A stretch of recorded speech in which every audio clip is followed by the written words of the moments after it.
એ last લેક્ચરની અંદર T વિભાગના તત્વમાં આપણે ફોસ્ફરસ છે તો એ ફોસ્ફરસના છે એ અપરૂપોની વાત કરી. ત્યાર પછી આપણે એની અંદર ફોસ્ફિન છે તો એ ફોસ્ફિનના રાસાયણિક ગુણધર્મની વાત કરીએ. તો એની અંદર ગયા લેક્ચરની અંદર કીધું હતું વિદ્યાર્થી મિત્રો કે ફોસ્ફરસના જે અપરૂપો છે સફેદ, લાલ અને કાળો, તો આ ફોસ્ફરસના જે અપરૂપો છે એની ગયા લેક્ચરની અંદર છે એ ગયા લેક્ચરની અંદર આપણે વાત કરી. તો એની અંદર ફોસ્ફરસ કેવી રીતે બનાવવામાં આવે, કાળા ફોસ્ફરસના પાછા બે પ્રકાર છે તો એ મેં તમને ખાસ MCQ ની અંદર કીધું હતું. તો એ તમને ખબર હોવી જોઈએ કે ભાઈ કાળા ફોસ્ફરસની અંદર આલ્ફા અને બીટા. જો આલ્ફા કાળો ફોસ્ફરસ બનાવવું હોય તો લાલ ફોસ્ફરસને 803 કેલ્વિન તાપમાને ગરમ કરવાનું, તો તમને આલ્ફા કાળો ફોસ્ફરસ મળશે. અને જ્યારે સફેદ ફોસ્ફરસને તમે 473 કેલ્વિન તાપમાને છે એ ગરમ કરશો તો બીટા કાળો ફોસ્ફરસ આપશે. તો આ MCQ છે એ વારંવાર પરીક્ષાની અંદર છે એ પૂછાયેલો છે. ત્યાર પછી બીજું પણ તમને કારણ એક ખબર હોવી જોઈએ કે ભાઈ સફેદ ફોસ્ફરસ છે તો એ પ્રતિક્રિયાત્મકતા એની વધારે છે. તે હવામાં ઝડપથી છે એ શું થાય છે તો આગ પકડી અને સળગી ઉઠે છે અને P4O10 ના છે એ સફેદ ધુમાડાઓ આપે છે. તો એનું કારણ એ તમને કીધું હતું કે આ બંધ કોણ છે એ ઓછો હોવાના કારણે 60 નો, એટલે એની અંદર અણુની અંદર તણાવ ઉત્પન્ન થાય છે અને તણાવ ઉત્પન્ન હોવાના કારણે તરત જ છે એ શું થશે, ઓછો સ્થાયી હોવાના કારણે તે તરત જ બીજા સાથે પ્રક્રિયા કરી શકે. પણ એની જગ્યાએ લાલ ફોસ્ફરસ જો તો લાલ ફોસ્ફરસ છે એ સફેદ ફોસ્ફરસ કરતા ઓછો પ્રતિક્રિયાત્મકતા ધરાવે છે. શા માટે? તો એ બધાને તમને ખબર છે, કારણ કે હવે આનું બંધારણ જુઓ જે કેવું થઈ ગયું. તો આનું બંધારણ છે એ કેવું થઈ ગયું, પોલિમર જેવું થઈ ગયું, પોલિમેરિક. તો બંધારણ હોવાના કારણે છે એ સફેદ ફોસ્ફરસ કરતા લાલ ફોસ્ફરસની અંદર શું થશે, ઓછો તણાવ છે એ ઓછો તણાવ ઉત્પન્ન થાય છે. ઓકે.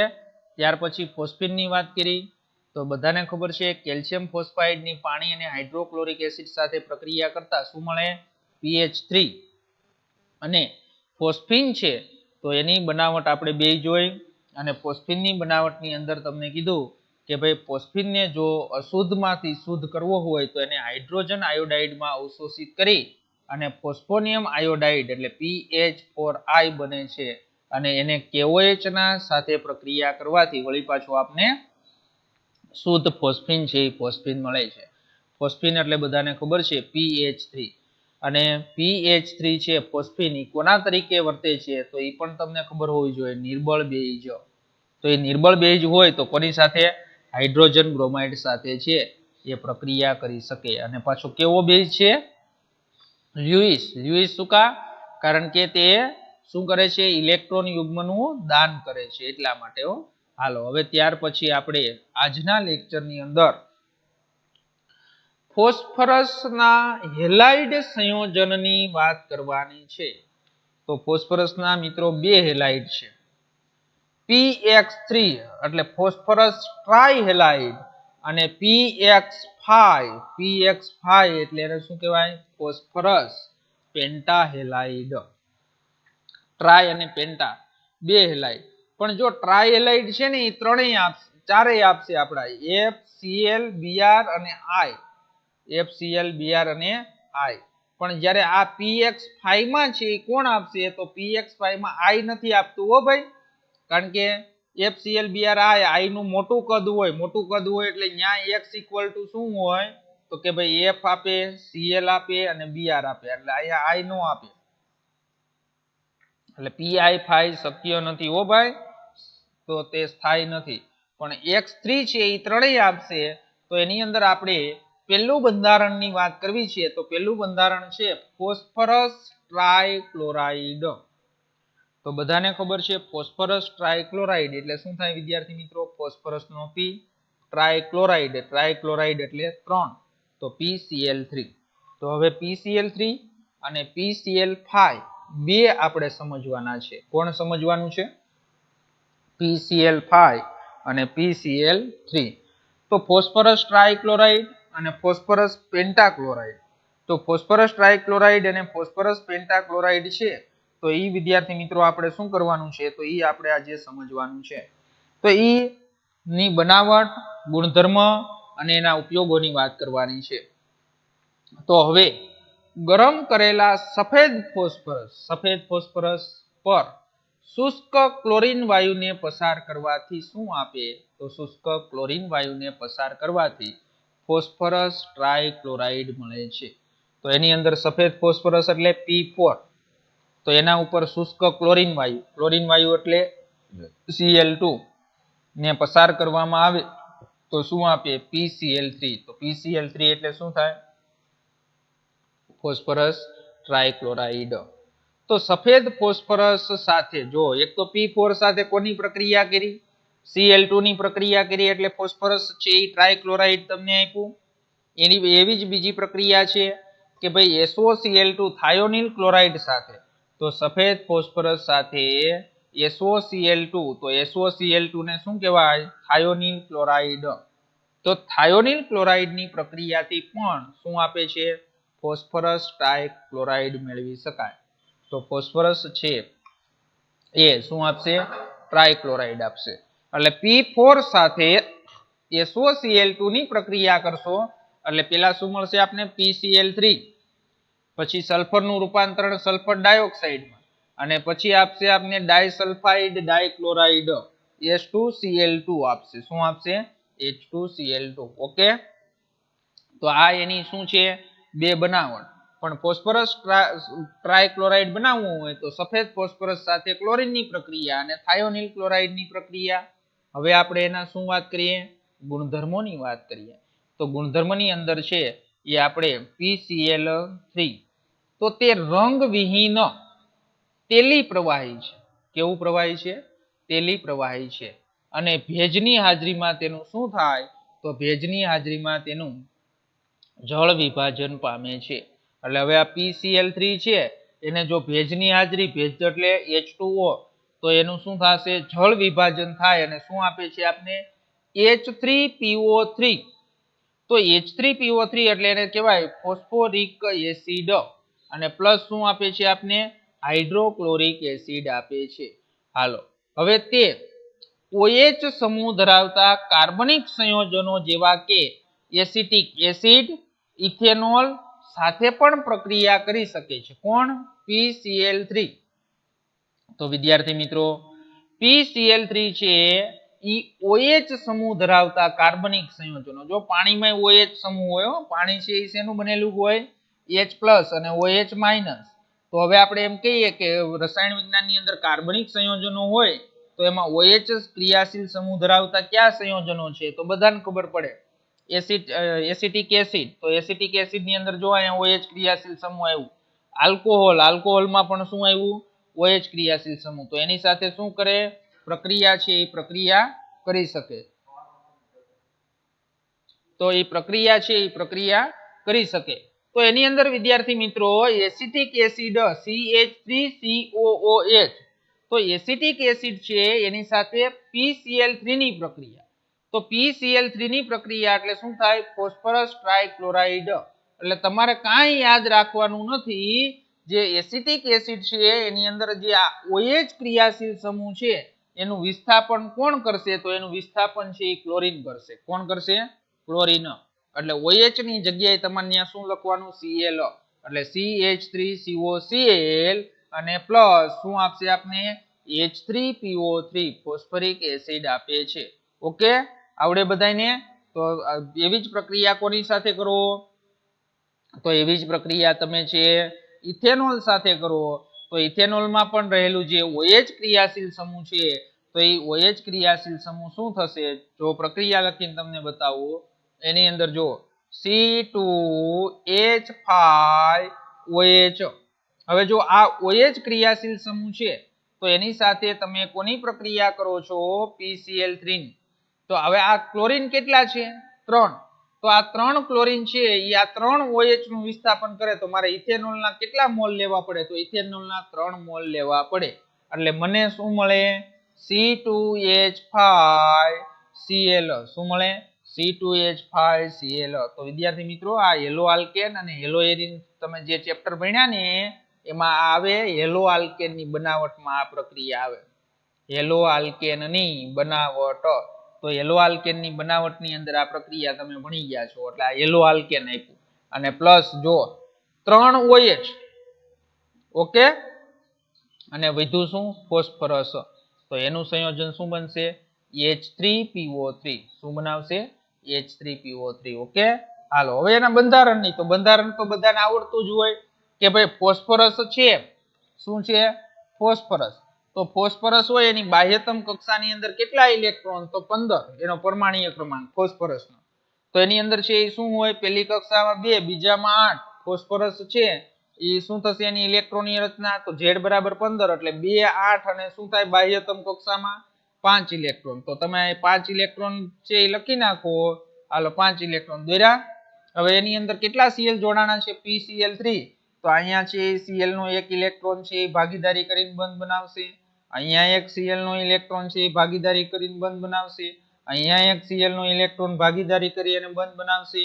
અને હવે ફોસ્ફરસ પાસે શું વધ્યું તો ફોસ્ફરસ પાસે એક અબંધકારક ઇલેક્ટ્રોન યુગ્મ છે એ જોવા મળ્યું. હવે એની અંદર આ બંધારણ છે એ કેવું થયું તો કે ત્રિકોણીય પિરામિડલ.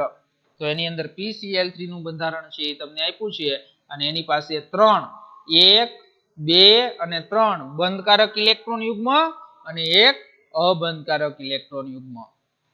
હાલો તે બંધારણમાં દર્શાવ્યા મુજબ પિરામિડલ આકાર ધરાવે છે જેમાં ફોસ્ફરસ નું સંકરણ છે તો એ સંકરણ કયું થશે તો ફોસ્ફરસ નું અહીંયા સંકરણ છે એ sp3 સંકરણ થશે. કયું થશે વિદ્યાર્થી મિત્રો sp3 સંકરણ. ઓકે હાલો તો આ વાત આપણે કરી ફોસ્ફરસ ટ્રાયક્લોરાઇડ. બસ એના જેવા જ રાસાયણિક ગુણધર્મ છે એ જ પ્રક્રિયા છે બાકી કાંઈ નથી.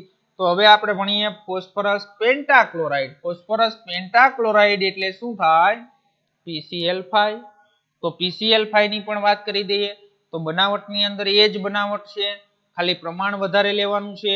બનાવટે તમારે કાંઈ યાદ નથી રાખવાની કે ભાઈ સફેદ ફોસ્ફરસ ને વધુ પડતા જો ઓલામાં આપણે ઓછો તમને બધાને ખબર હોય હવે 10મા ધોરણથી ભણો છો કાર્બન નું છે એ તમે શું કરો આંશિક છે એ દહન કરો તો બધાને ખબર પડે કાર્બન શું મળે મોનોક્સાઇડ. કાર્બન નું સંપૂર્ણ દહન કરો તો કયો વાયુ મળે કાર્બન ડાયોક્સાઇડ. આ તો વર્ષોથી તમે ભણતા જ આવો છો ને તો એની અંદર છે આ પ્રક્રિયા બધાને ખબર હોય. તો અહીંયા ઓક્સિજન નું પ્રમાણ ઓછું હતું એટલે કાર્બન મોનોક્સાઇડ મળે. અહીંયા ઓક્સિજન નું પ્રમાણ વધારે હોય તો કાર્બન ડાયોક્સાઇડ મળે. તો એવી જ રીતે આપણે અહીંયા P4 સાથે Cl2 નું પ્રમાણ કેવું લેવાનું વધારે. તો વધુ પડતા શુષ્ક ક્લોરીન સાથેની પ્રક્રિયા દ્વારા શું બનાવી શકાય તો કે ભાઈ ફોસ્ફરસ પેન્ટાક્લોરાઇડ એટલે PCl5 બનાવી શકાય છે. તો એવી જ પ્રક્રિયા વળી પાછી SOCl2 ની આગળ ભણી ગયા હતા એમાં પણ શું કરવાનું SOCl2 નું પ્રમાણ વધારે લેવાનું.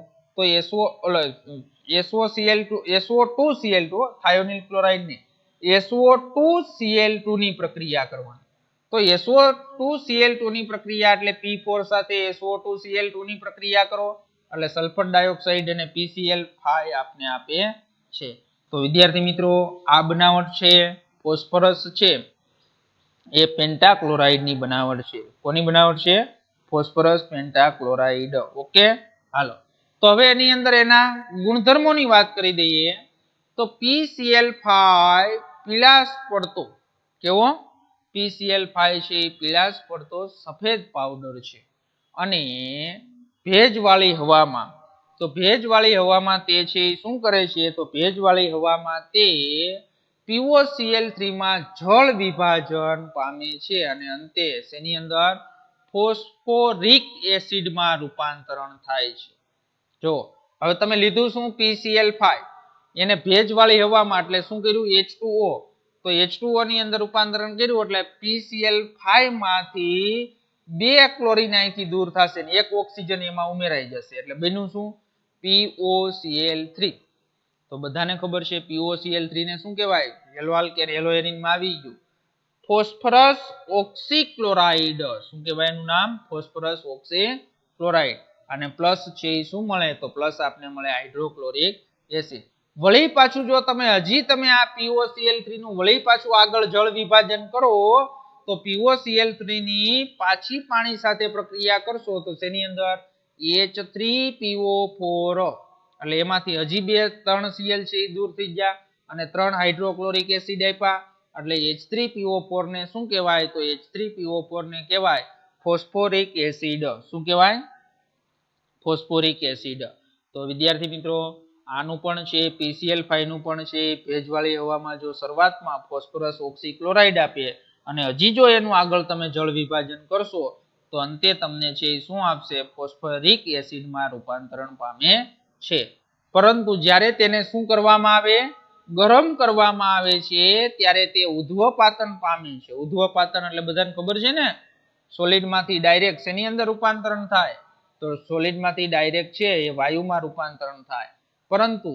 વધારે ગરમ કરો જો એટલે PCl5 છે ને સોલિડ છે શું છે આપણે એ લખ્યું છે પીળાશ પડતો સફેદ પાવડર છે એટલે PCl5 સોલિડ હોય એને તમે થોડોક ગરમ કરો ને તો એ PCl5 છે એ પ્રવાહી નહીં પણ ડાયરેક્ટ શેની અંદર વાયુની અંદર રૂપાંતરણ પામે અને વાયુની અંદર રૂપાંતરણ પામી એટલે તમને બધાને ખબર જ હોય કે એ પ્રક્રિયાને કઈ પ્રક્રિયા કહેવાય તો એ પ્રક્રિયાને ઉધ્વપાતન કહેવાય શું કહેવાય એ પ્રક્રિયાને ઉધ્વપાતન તો એ ઉધ્વપાતન કહે છે પરંતુ શું કરવામાં આવે જો હજી તમે આને વધારે ગરમ કરશો તો એનું વિઘટન થશે તો વિઘટન થઈ અને PCl3 બની જશે અને Cl2 વાયુ અલગ પડી જશે એટલે PCl5 ને વધારે ગરમ કરતા તેનું વિઘટન થઈ અને PCl3 અને શું મળે છે આપને Cl2 આપને આપે છે ઓકે હાલો ત્યાર પછી OH નો ગુણધર્મ તો એ તો તમને ખબર જ છે કે હમણાં જ તમને જે સમજાવ્યું PCl3 ની અંદર તો એવો જ ગુણધર્મ અહીંયા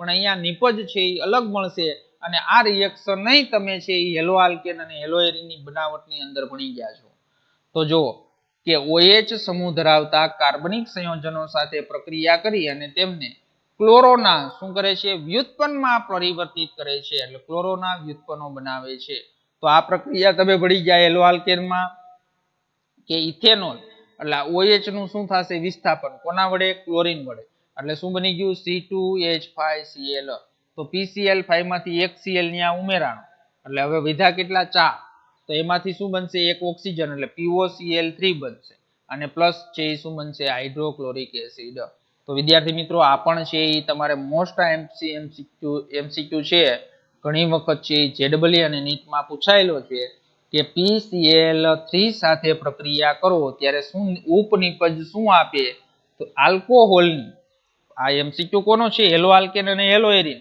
પણ એ જ MCQ પાછો અહીંયા ભણવાનું આવે કે ભાઈ તમે આલ્કોહોલ સાથે PCl3 ની પ્રક્રિયા કરો તો ઉપનિપજ શું મળે તો કે H3PO3 અને આલ્કોહોલની PCl5 સાથે પ્રક્રિયા કરો તો ઉપનિપજ શું મળે તો ઉપનિપજ POCl3 ફોસ્ફરસ ઓક્સીક્લોરાઇડ એટલે MCQ મોસ્ટ IMP છે અને વારંવાર છે એ બોર્ડની પરીક્ષા અને JEE નીટમાં પણ પૂછાયેલો છે એવી જ રીતે એસિડ સાથે PCl5 ની પ્રક્રિયા કરો એમાં પણ આ OH ક્રિયાશીલ સમૂહનું વિસ્થાપન ક્લોરીન કરશે એટલે એસિટાઇલ ક્લોરાઇડ મળી જશે POCl3 મળશે અને પ્લસ શું મળશે હાઇડ્રોક્લોરિક એસિડ આપને આપે છે ઓકે હાલો ત્યાર પછી સૂક્ષ્મ વિભાજિત ધાતુઓને PCl5 સાથે ગરમ કરવાથી તેને અનુવર્તી છે શું આપે છે તો તેને અનુવર્તી ક્લોરાઇડ આપે છે એટલે સિલ્વર અને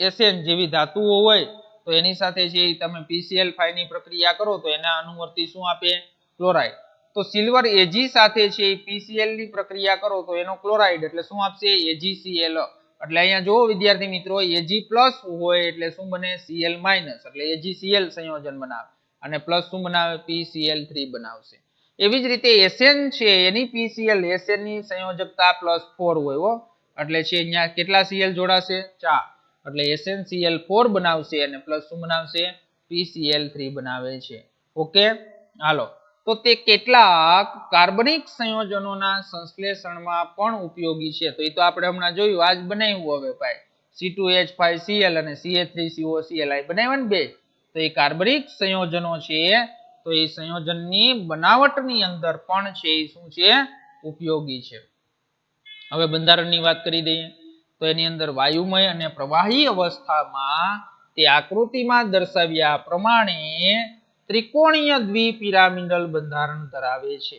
તો ત્રિકોણીય દ્વિપિરામિડલ બંધારણ ધરાવે છે એટલે તમને ખબર છે કે આ ફોસ્ફરસ એની બાહ્યતમ કક્ષાની અંદર કેટલા ઇલેક્ટ્રોન? તો બાહ્યતમ કક્ષાની અંદર 5 ઇલેક્ટ્રોન. તો જો આ એક જ સમતલની અંદર આ 3 ઇલેક્ટ્રોન છે એટલે આ ત્રિકોણ બનાવ્યું, સમતલીય ત્રિકોણ. હવે અહીંયા ફોસ્ફરસની ઉપર એક અહીં ઇલેક્ટ્રોન એટલે ત્યાં એક Cl બંધ બનાવશે અને ફોસ્ફરસની નીચે અહીંયા એક Cl સમતલની નીચે એટલે ત્યાં બંધ બનાવશે. એટલે આ જે બની ગયું એ ટ્રાયેંગલ બની ગયું, ત્રિકોણ બની ગયો. અને હવે એની અંદર છે એ ઉપર અને નીચે શું કરશે? તો ઉપર અને નીચે છે એ બંધ બનાવે છે. તો એની અંદર છે એ આ જે બંધારણ છે એનું કહેવાય ત્રિકોણીય દ્વિપિરામિડલ બંધારણ. ઓકે, હવે જો વાત કરવાની છે કે ભાઈ આ PCl ના આ 3 બંધ છે ને એની બંધ લંબાઈ 202 પાઇકોમીટર છે અને જ્યારે આ જે બંધ છે એની બંધ લંબાઈ છે એ 240 પાઇકોમીટર છે. એટલે જે આપણા પ્લેનની અંદર જે બંધ છે તો એ 3 બંધ છે એની બંધ લંબાઈ ઓછી અને જ્યારે સમતલની ઉપર અને સમતલની નીચે જે બંધ છે તો એની બંધ લંબાઈ કેવી છે? તો એની બંધ લંબાઈ છે એ કેવી છે? વધારે છે. તો એનું પણ આપણે કારણ અહીંયા આપેલું છે કે 3 નિરક્ષીય PCl બંધો સમતુલ્ય હોય છે. એટલે ત્રણે જે પ્લેનની અંદર જે ત્રિકોણની અંદર જે બંધ છે એની બંધ લંબાઈ સરખી છે. જ્યારે 2 અક્ષીય બંધો એટલે આ અક્ષ ઉપર આવતા બંધો ઉપર અને નીચે, નિરક્ષીય બંધો, જો એ ખાસ એક યાદ રાખજો, નિરક્ષીય બંધો એટલે કે ઓલા પ્લેનની અંદર આવેલા એ ત્રણેય બંધોને નિરક્ષીય બંધો કહેવાય. કેવા કહેવાય? નિરક્ષીય બંધો. અને સમતલની ઉપર અને સમતલની નીચેનો બંધ છે એ બંધને શું કહેવાય? તો એને છે એ અક્ષીય બંધો કહેવાય. તો નિરક્ષીય બંધો કરતા લાંબા હોય છે. કોણ? અક્ષીય બંધો. તો આમ થવાનું કારણ એ છે કે નિરક્ષીય બંધો યુગ્મ કરતા અક્ષીય બંધો યુગ્મ છે એ શું કરે છે? વધારે અપાકર્ષણ ધરાવે છે. એટલે આ જે સમતલની ઉપર અને સમતલની નીચે જે બંધ છે એને આપણે શું કીધું?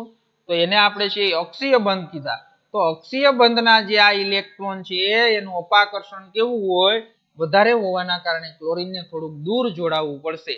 એટલા માટે એની બંધ લંબાઈ છે એ બંધ લંબાઈ શું છે? વધારે છે. તો આ પણ તમને છે એ ખબર હોવી જોઈએ.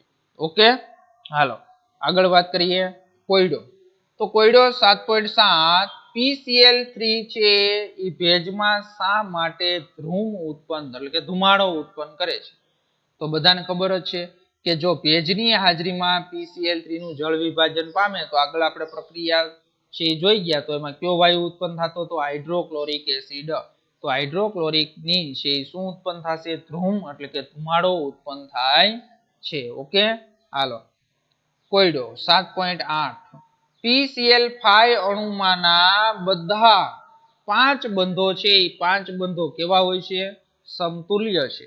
તો એના જે 5 બંધો છે એ 5 બંધો સમતુલ્ય છે. તો તમારા જવાબનું વ્યાજબીપણું જણાવો. તો એ આપણે બધાને કીધું એ સમતુલ્ય હોય ન હોય, કારણ કે ત્રિકોણીય પિરામિડલ બંધ છે એમાં જે 3 નિરક્ષીય બંધો છે એ સમતુલ્ય છે અને જ્યારે 2 અક્ષીય બંધો છે એ જુદા છે એટલે એની બંધ લંબાઈ જુદી છે. તો એ પણ તમને બધાને આવડે છે. તો એનો આન્સર પણ આપ્યો છે કે PCl5 ત્રિકોણીય દ્વિપિરામિડલ બંધારણ ધરાવે છે. તેમાં 3 નિરક્ષીય, તો નિરક્ષીય PCl બંધો છે એ સમતુલ્ય હોય છે, પણ જ્યારે 2 અક્ષીય બંધો છે એ કેવા છે?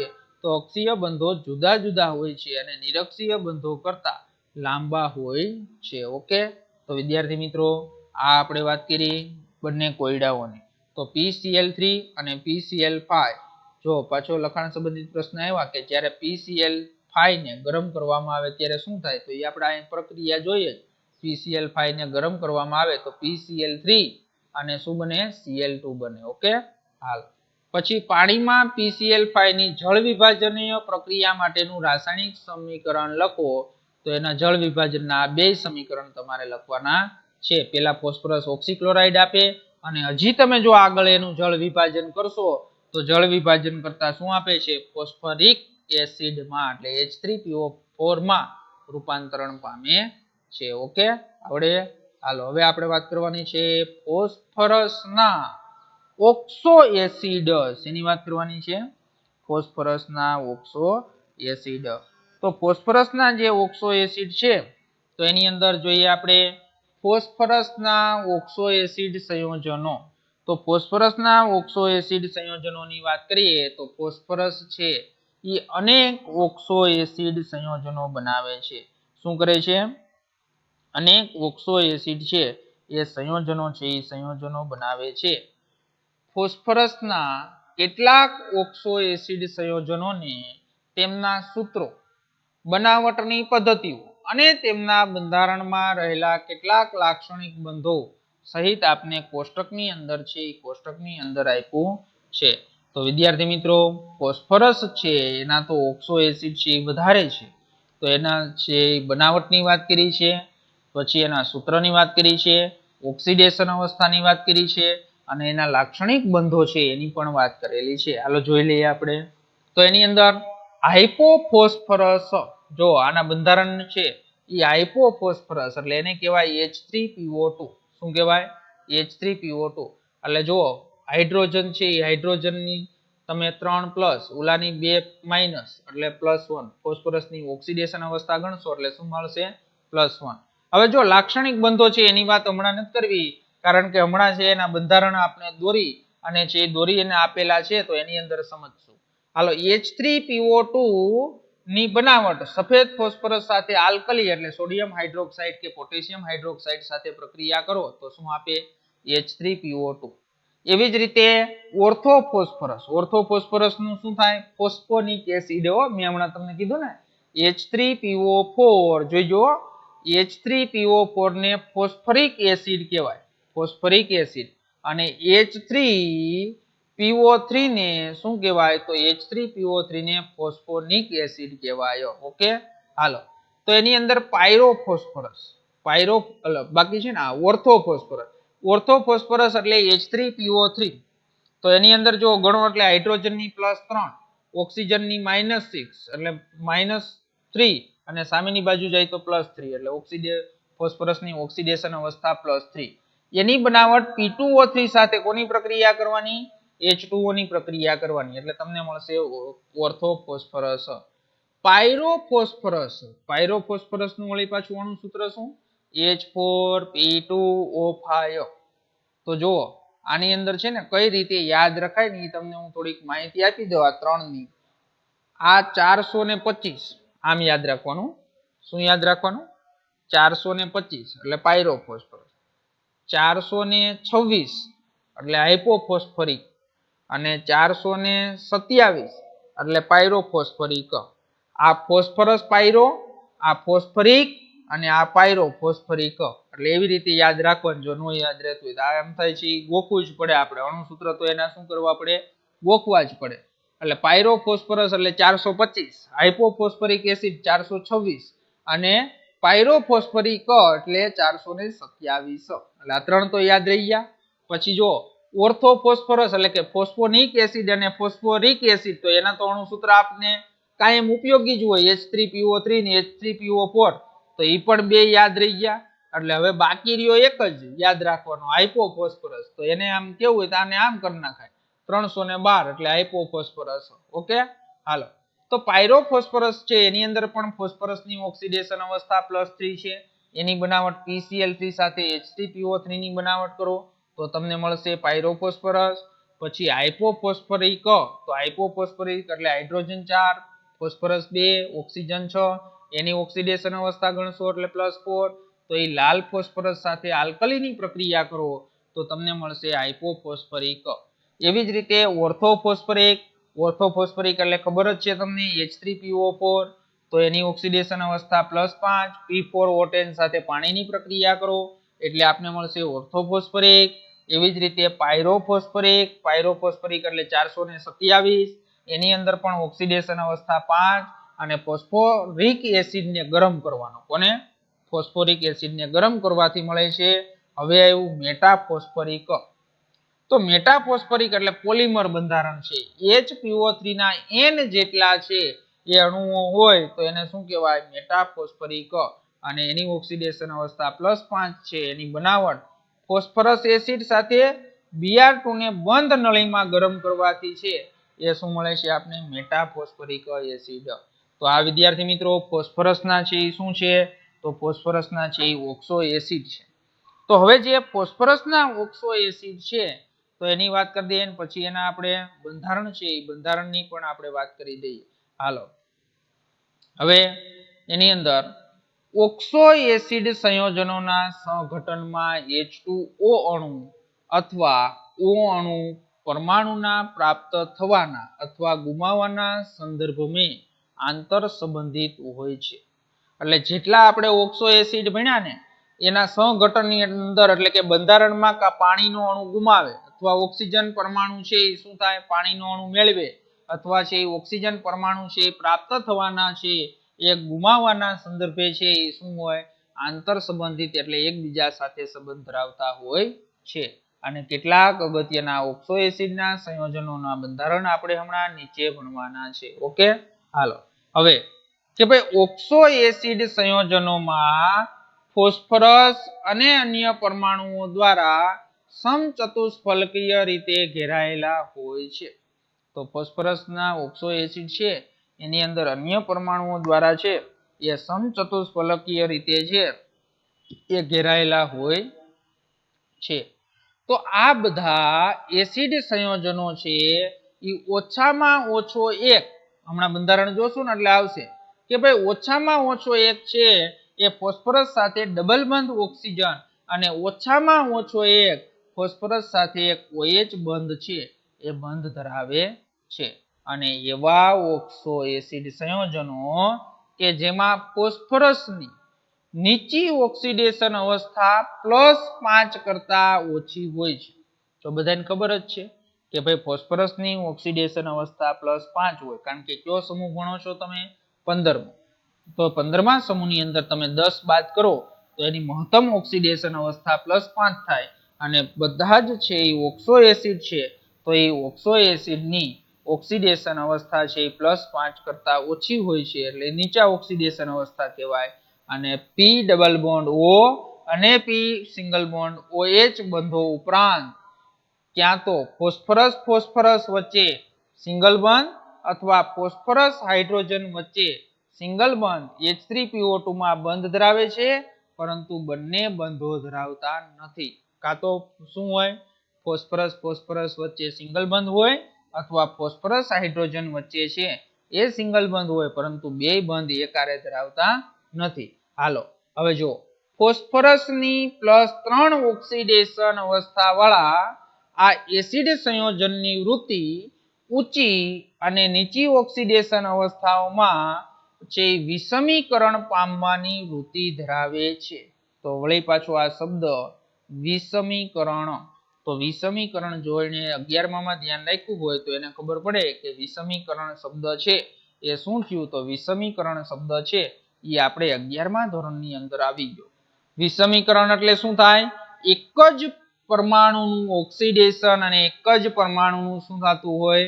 રિડક્શન પામતું હોય એને કહેવાય વિષમીકરણ પામવાની વૃત્તિ. તો વિષમીકરણ પામવાની વૃત્તિની અંદર પણ આ ઉદાહરણ આપણે 11મા ધોરણની અંદર ચેપ્ટરની અંદર જોયું હતું. તો ઉદાહરણ તરીકે લઈએ ઓર્થોફોસ્ફરસ એસિડ ને ગરમ કરવાથી તે વિષમીકરણ પામીને, વિષમીકરણ એટલે આ જ પદાર્થનું ઓક્સિડેશન અને આ જ પદાર્થનું રિડક્શન થાય અને ઓર્થોફોસ્ફરિક એસિડ અને શું આપે છે? ફોસ્ફીન બનાવે છે. શું બનાવે છે? ફોસ્ફીન. તો જો વિદ્યાર્થી મિત્રો આખું રિએક્શન જોવો અહીંયા H3PO3 એટલે શું કહેવાય આને? ઓર્થોફોસ્ફરસ એસિડ. રેડી? એનું ગરમ કરવાથી વિષમીકરણ થાય અને H3PO4 અને પ્લસ શું આપે છે? આપને PH3 આપે છે. તો બધાને ખબર છે, તમને આગળ ભણી ગયા તો એની અંદર આ બે ફોસ્ફરસની ઓક્સિડેશન અવસ્થા તમને શોધતા આવડવી જોઈએ. તો એની અંદર ફોસ્ફરસની ઓક્સિડેશન અવસ્થા કેટલી થશે? તો ઓક્સિડેશન અવસ્થા છે કેટલી? +3. ખબર પડી ને? હાઇડ્રોજન +3, ઓક્સિજન 1 -2, પણ બે ઓક્સિજન હોય એટલે શું થાય? -6 એટલે છે શું થાય? +3.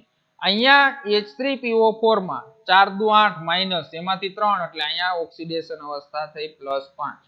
ઓકે, અને અહીંયા હાઇડ્રોજનની +3 તો ફોસ્ફરસની છે -3. જો +3 ફોસ્ફરસ માંથી અહીંયા ઓક્સિડેશન આંકમાં વધારો થયો એટલે ઓક્સિડેશનની પ્રક્રિયા થઈ. +3 માંથી -3 થયું એટલે ઓક્સિડેશન આંકમાં ઘટાડો થયો એટલે કઈ પ્રક્રિયા થઈ તો કે રિડક્શનની પ્રક્રિયા. એટલે એક જ પદાર્થનું ઓક્સિડેશન અને રિડક્શન થતું હોય તો તેને શું કહેવાય તો તેને વિષમીકરણની પ્રક્રિયા કહેવાય છે. ઓકે, હાલો હવે બધાના બંધારણ આપ્યા છે એની વાત કરી દઈએ. પેલું છે H3PO4 ઓર્થોફોસ્ફરિક એસિડ. જો એમાં ફોસ્ફરસ અને OH વચ્ચેના 3 બંધ અને ફોસ્ફરસ અને ડબલ બંધ ઓક્સિજન 1. ઈ આપણે ઓલા કોષ્ટકમાં લખ્યું જ છે. રેડી. પાયરોફોસ્ફરિક એસિડ 427. તો એની અંદર જો આ બે ફોસ્ફરસના પરમાણુ વચ્ચે એક ઓક્સિજનનો પરમાણુ જોડાયેલો છે અને આ બંને સાથે બે OH અને એક છે એ શું છે ઓક્સિજન છે. H3PO3 એટલે ઓર્થોફોસ્ફરસ એસિડ. તો ઓર્થોફોસ્ફરસ એસિડ એટલે જો અહીંયા ફોસ્ફરસ, અહીંયા હાઇડ્રોજન, બે OH અને એક ઓક્સિજન. અને H3PO2 તો અહીંયા ડબલ બંધ ઓક્સિજન, અહીંયા હાઇડ્રોજન અને અહીંયા OH. તો એ બંધારણ છે એ હાઇપોફોસ્ફરસ એસિડનું બંધારણ છે. અને ત્યાર પછી પોલિમરનું જે બંધારણ આપણે જોતા હતા સાયક્લોટ્રાયમેટાફોસ્ફરિક એસિડ HPO3. અહીંયા 3 લખ્યા છે એટલે સાયકલ બનાવી અને અહીંયા n જેટલા એટલે શું થાય પોલિમર જેવી લાંબી લાંબી શૃંખલા છે એ શૃંખલા બનાવે. તો આ બંધારણ છે એ સાયક્લોમેટાફોસ્ફરિક એસિડ એટલે શું થાય HPO3. તો HPO3 નો જો આ એક અણુ તમને દેખાતો હોય તો હાઇડ્રોજન 1, આ 1 2 અને આ 3 ઓક્સિજન અને 1 ફોસ્ફરસ. તો એવા જો 3 યુનિટ થયા છે. તો એની અંદર છે આ યુનિટ છે એ બીજો યુનિટ અને આ યુનિટ છે એ ત્રીજો યુનિટ. એટલે આને કહેવાય સાયક્લો. સાયકલમાં છે ટ્રાયો એટલે 3 મેટાફોસ્ફરિક એસિડ. અને એવી જ રીતે જો પોલી શબ્દ વાપરવામાં આવે તો શું થાય કે HPO3 ના છે n જેટલા અણુઓ હોય તો આગળ શું વચાય તો પોલી મેટાફોસ્ફરિક એસિડનું બંધારણ. એમાં પણ આવર્તનીય એકમ છે એ આવર્તનીય એકમ આ 1, પછી આવી જ રીતે આગળ વધતા જાવ એટલે 2, આવી જ રીતે આ અહીંથી 3. તો આવી રીતે છે અસંખ્ય n જેટલા હોય તો એને કહેવાય પોલીમેટાફોસ્ફરિક એસિડ. શું કહેવાય એને પોલીમેટાફોસ્ફરિક એસિડ. હવે જો કે જે એસિડ સંયોજનોમાં pH બંધ બનાવે છે વિદ્યાર્થી મિત્રો આ ખાસ જે એસિડ સંયોજનમાં pH બંધ બનાવે છે તે પ્રબળ રિડક્શન કરતા ગુણધર્મ ધરાવે છે. શું કા કારણ કે આ pH બંધ હોય એટલે હાઇડ્રોજન બીજાને આપે તો પોતે કેવો કહેવાય રિડક્શન કરતા. તો આમ હાઇપોફોસ્ફરસ એસિડ ની અંદર pH ના બંધ કેટલા છે તો pH ના બંધ 2. જો આનું બંધારણ હાઇપોફોસ્ફરસ એસિડ pH વચ્ચેના બંધ કેટલા છે તો pH વચ્ચેના 2 બંધ છે. તો 2 બંધ ધરાવતો હોવાથી તે એક સારો રિડક્શન કરતા છે. તો જેટલા pH ના બંધ વધારે ને એટલો એ વધારે શું હોય સારો રિડક્શન કરતા હોય. તો ઉદાહરણ તરીકે AgNO3 નું છે એ ધાત્વિય સિલ્વરમાં શું કરે છે તો ધાત્વિય સિલ્વરમાં રિડક્શન કરે છે. તો AgNO3 છે એની પાણી સાથે પ્રક્રિયા કરી અને H3PO2 સાથે પ્રક્રિયા કરો એટલે એનું રિડક્શન કરશે. એટલે AgNO3 નું રૂપાંતરણ શેમાં થશે Ag માં નાઇટ્રિક એસિડ અને ફોસ્ફરિક એસિડ આપે છે. જો અહીંયા Ag ની છે એ ઓક્સિડેશન અવસ્થા +1, અહીંયા Ag ની ઓક્સિડેશન અવસ્થા 0. એટલે +1 માંથી 0 એટલે શું થયું તો +1 માંથી 0 એટલે ઓક્સિડેશન આંકમાં ઘટાડો થયો અને ઓક્સિડેશન આંકમાં ઘટાડો એટલે પ્રક્રિયા કઈ થઈ રિડક્શન. પણ આ AgNO3 નું રિડક્શન થયું કર્યું કોણે તો કે કર્યું H3PO2 એ. એટલે એને શું કહેવાય H3PO2 છે એ શું છે સારા રિડક્શન કરતા તરીકે વર્તે છે. હવે બીજું વિદ્યાર્થી મિત્રો ખાસ મોસ્ટ MP આ મારે છે ને તમને આકૃતિ દોરી અને સમજાવવું છે એટલે તમને ખ્યાલ આવે. હાલો હવે જુઓ કે કોઈ પણ તમે બંધારણ લેશો શું લેશો કોઈ પણ બંધારણ. હવે જો એની અંદર હંમેશા આયનીકરણ હાઇડ્રોજન H+ નું આયનીકરણ ક્યાં થશે તો આ જે આપણે ફોસ્ફરસના જે ઓક્સો એસિડ આપણે ભણ્યા તો એ ફોસ્ફરસના બધા જ ઓક્સો એસિડમાં તમારે કે ભાઈ જે ઓક્સિજન સાથે હાઇડ્રોજન જોડાયેલો હોય તેનું જ શું થાય તો તેનું જ આયનીકરણ થાય. શું થાય? આયનીકરણ થાય. પણ જ્યારે ફોસ્ફરસ સાથે જો ડાયરેક્ટ હાઇડ્રોજન જોડાયેલો હોય તો આનું આયનીકરણ થઈ શકતું નથી. તો હવે હું તમને એની અંદર એક ઉદાહરણ આપું. હાઇપોફોસ્ફરસ એસિડનું બંધારણ દોરું. કોનું? હાઇપોફોસ્ફરસ. હાઇપોફોસ્ફરસ એટલે P ડબલ બોન્ડ O, અહીંયા હાઇડ્રોજન, અહીંયા હાઇડ્રોજન અને અહીંયા OH. હવે જો તમે આ 11મા ધોરણની અંદર ભણી ગયા છો કે ભાઈ ડાયબેઝિક, ટ્રાયબેઝિક અને મોનોબેઝિક. જો કોઈ પણ સંયોજન એક H+ આપે તો એને મોનોબેઝિક કહેવાય. જો 2 આપે તો એને ડાયબેઝિક કહેવાય H+ આયન, અને જો 3 H+ આયન આપે તો એને શું કહેવાય? તો 3 H+ આયન આપે તો એને ટ્રાયબેઝિક કહેવાય. તો વિદ્યાર્થી મિત્રો, આપણે હવે તમને એમ થાય કે આની પાસે તો જો કેટલા હાઇડ્રોજન છે? 3. તો આને ટ્રાયબેઝિક કહેવાય નહીં હો વિદ્યાર્થી મિત્રો. ખાસ આ વસ્તુ MCQ ની અંદર ધ્યાન આપજો કે pH બંધ હોય એ આયનીકરણ પામતો નથી, પણ જે હાઇડ્રોજન ઓક્સિજન સાથે જોડાયેલો હોય એ જ આયનીકરણ પામે છે. તો આને મોનોબેઝિક એસિડ કહેવાય. શું કહેવાય? મોનો એટલે એક. તો આ એક જ હાઇડ્રોજનનું છે એ આયનીકરણ થશે એટલે એક જ H+ આપશે એટલે એને મોનોબેઝિક કહેવાય. તો હવે આપણે બધા ઉપરના જે બંધારણ છે એની અંદર વાત કરીએ તો તમને આવડે કે ન આવડે?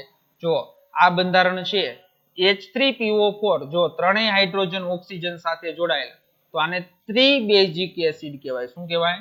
ત્રિબેઝિક. આ મોનોબેઝિક. હાઇપોફોસ્ફરસ છે એ શું છે?